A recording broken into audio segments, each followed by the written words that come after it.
Hi, so I want to talk a little bit about all the books that I read in August.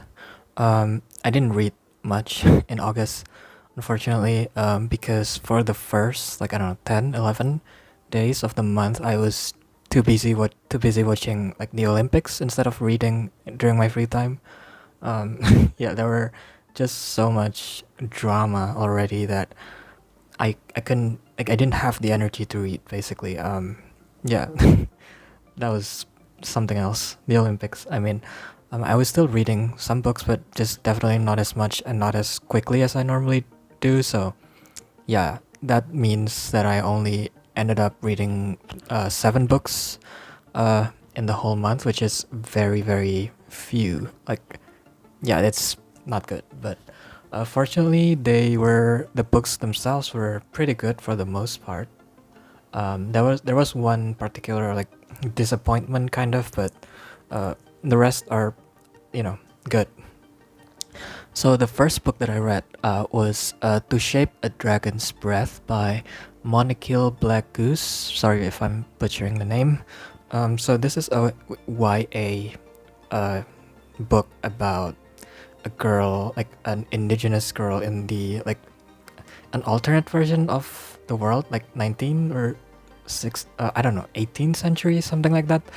And she basically bonded with a dragon, but she has to go to a dragon school owned by white people, like the colonizers. And yeah, it's just about how she uh, adapts to that, I guess, and like all the discriminations that she received for being savage or uncivilized. And yeah, it was really good. I enjoyed it. I'm not really the target audience because I don't really read YA too much anymore, so I probably would have liked this even more if I was like, I don't know, 16, 15, around that age, but it was still pretty good. The next book that I read is The Butcher of the Forest by Premee Mohamed. So this book was interesting. I think it's basically the author's like most popular book so far, but it's not my favorite of hers. I think it's just a bit too short, and it's about this woman who has to go to a forest in order to basically get some children out. Like the children are like the son and daughter of like the king, and she has to get them out because she's the only person who has ever entered the forest and came out. um, I liked it, but again, it's just too short. That's my problem with a lot of novellas, I guess, and this one is no exception. um, Next is a book from a somewhat similar author. It's T. Kingfisher's Sorceress Comes to Call. This is T. Kingfisher's new release, and again, T. Kingfisher has never written a bad book, but this one doesn't stand out in a good way either. I think it's good, but it's not great. I think I haven't read a great T. Kingfisher book. I'm gonna read another one of her book later this month, so we'll see. But this one is like a Regency romance, mixed with like fantasy horror. It's interesting reading writers like T. Kingfisher and Premee Mohamed because they're fantasy writers, but they're not like inspired by Tolkien. Like they're the type of fantasy writers more inspired by like fairy tales, and in the case of both of these authors, like Lovecraft, I guess. And so it's really interesting to see like a very different type of fantasy, I guess. Yeah, I enjoyed this one, but yeah, I didn't love it, I guess. Another book that I didn't love, and this one I was kind of disappointed by actually, it's James S. A. Corey's The Mercy of Gods, the new book from the authors of The Expanse. This was disappointing because like one of the reasons I love The Expanse is the characters. The characters here just didn't do it at all for me for the most part. And I like the plot, I like the premise, but I don't know if I will be reading the second book. We'll see, I guess. But this one is about like a group of humans who are like taken by aliens.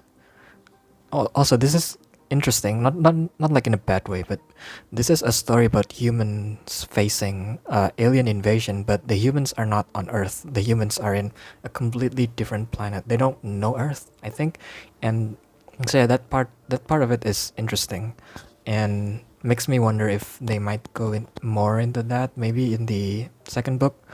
But yeah, the characters just like they feel very flat and uninteresting, especially compared to how the Expanse, like portrays characters. So yeah, very not very, I guess, kind of disappointing. Um, the next one is fortunately not at all a disappointment. It is how do you pronounce this word? Saturation Point by Adrian Tchaikovsky. So this is a book about a scientist who has to go to a like forest. Well, there are a lot of books about. I read some books about people going to forests.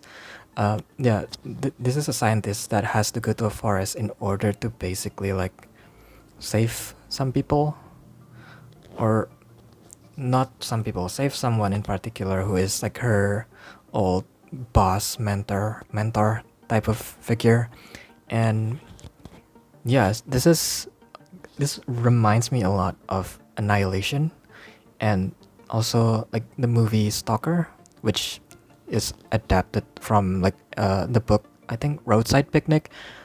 That book was referenced a lot by the characters here, but I haven't read it, so it just reminded me more of Annihilation and Stalker, which I've seen.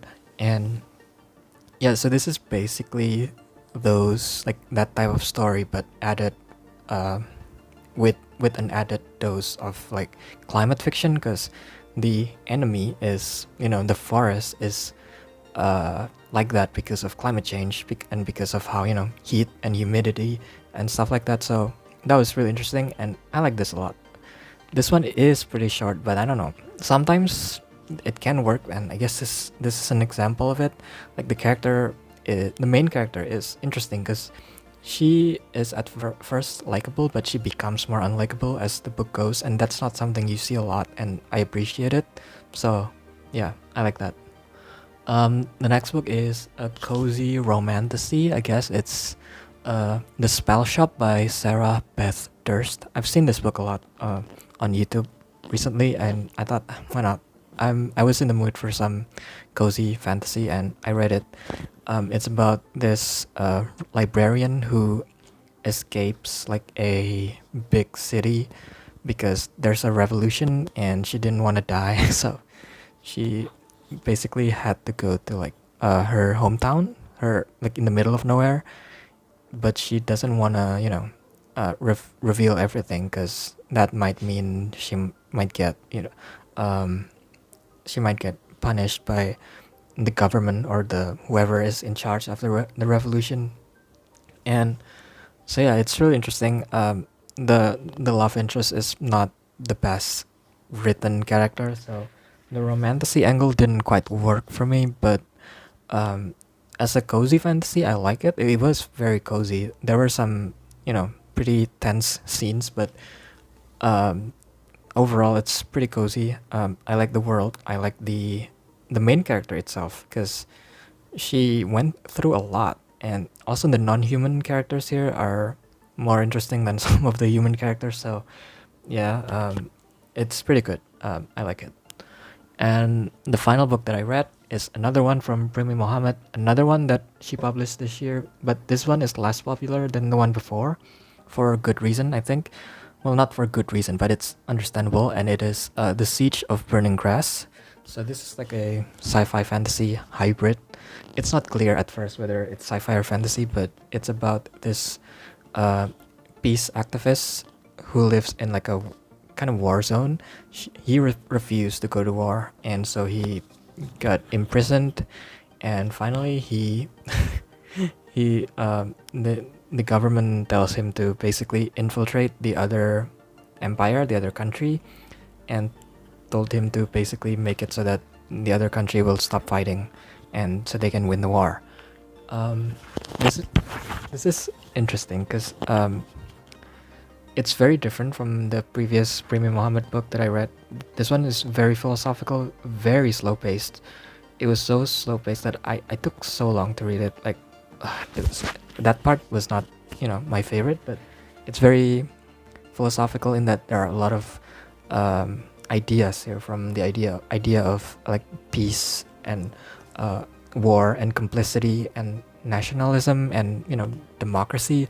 There was so much, and so I get why it's slow paced, but you have to be in the perfect type of mood in order to appreciate it, and I don't think I was completely in that type of mood while I was reading it. So yeah, I still really like it, though it's one of my favorite books of the year, maybe. Well, I don't know. Yeah, kind of. But yeah, it's pretty good. I'm definitely going to be reading more of Premee Mohamed in the future. And yeah, those are all the books that I read. This one is pretty short because I only read 7 books, but yeah. Thanks for watching, and as always, click like and subscribe if you want to see more. Thank you.